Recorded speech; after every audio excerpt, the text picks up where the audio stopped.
message for you to help you get settled in on your first night. I actually worked in that office before you. I'm finishing up my last week now, as a matter of fact, so I know it can be a bit overwhelming, but I'm here to tell you there's nothing to worry about. You'll do fine. So let's just focus on getting you through your first week, okay? Let's see. First, there's an introductory greeting from the company that I'm supposed to read. It's kind of a legal thing, you know. Welcome to Freddy Fazbear's Pizza, a magical place for kids and grown-ups alike, where fantasy and fun come to life. Fazbear Entertainment is not responsible for damage to property or person. Upon discovering that damage or death has occurred, a missing person report will be filed within 90 days or as soon as property and premises have been thoroughly cleaned and bleached and the carpets have been replaced. Blah, blah, blah. Now, that might sound bad, I know, but there's really nothing to worry about. The animatronic characters here do get a bit quirky at night, but do I blame them? No. If I were forced to sing those same stupid songs for 20 years and I never got a bath, I'd probably be a bit irritable at night too. So remember, these characters hold a special place in the hearts of children and we need to show them a little respect, right? Okay. So just be aware, the characters do tend to wander a bit. They're left in some kind of free roaming mode at night. Something about their servos locking up if they get turned off for too long. They used to be allowed to walk around during the day too, but then there was the bite of 87. Yeah, it's amazing that the human body can live without the frontal lobe, you know? Now, concerning your safety, the only real risk to you as a night watchman here, if any, is the fact that these characters, if they happen to see you after hours, probably won't recognize you as a person. They'll most likely see you as a metal endoskeleton without its costume on. Now, since that's against the rules here at Freddy Fazbear's Pizza, they'll probably try to forcefully stuff you inside a Freddy Fazbear suit. Now, that wouldn't be so bad if the suits themselves weren't filled with cross beams, wired, and animatronic devices, especially around the facial area. So you can imagine how having your head forcibly pressed inside one of those could cause a bit of discomfort and death. The only parts of you that would likely see the light of day again would be your eyeballs and teeth when they pop out the front of the mask. Yeah, they don't tell you these things when you sign up. But hey, first station of the breeze. I'll chat with you tomorrow. Check those cameras and remember to close the doors only if absolutely necessary. Gotta conserve power. Alright, good night.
made it to day 2.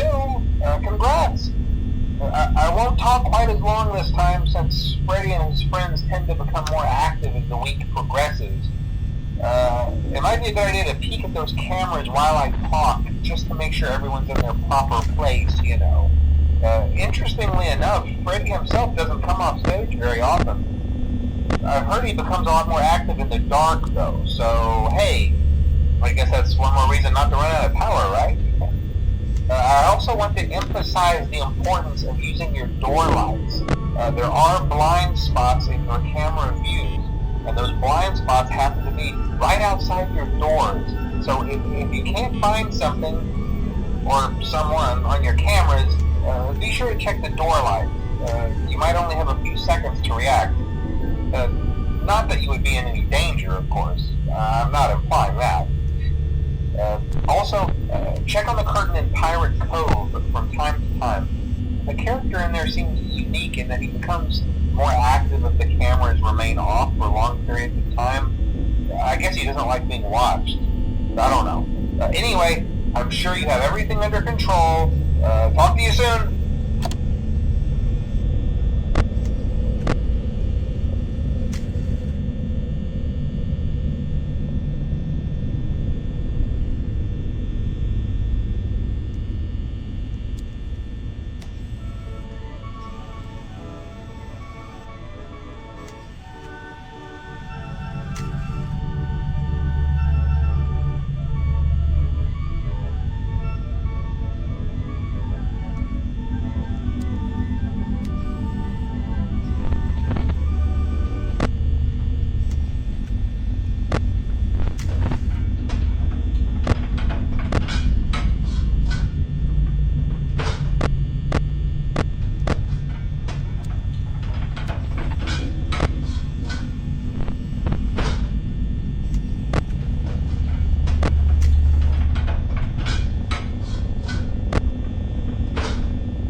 Hello, hello.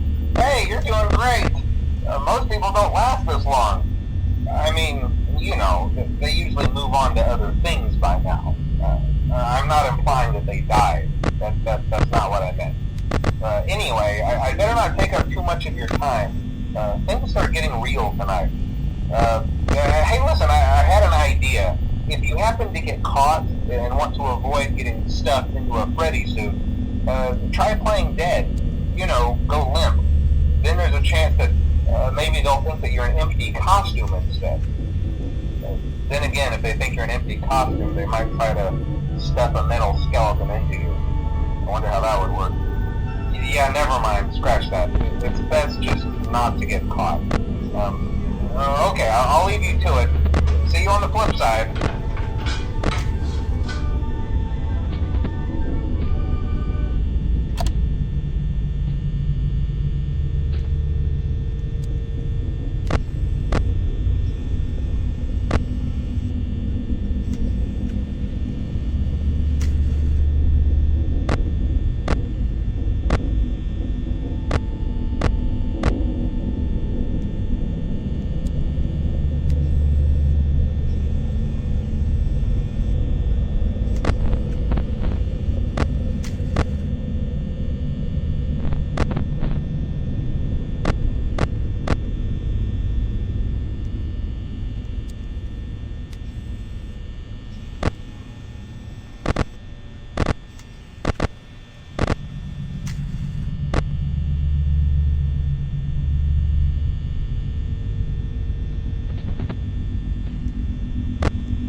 Mm-hmm.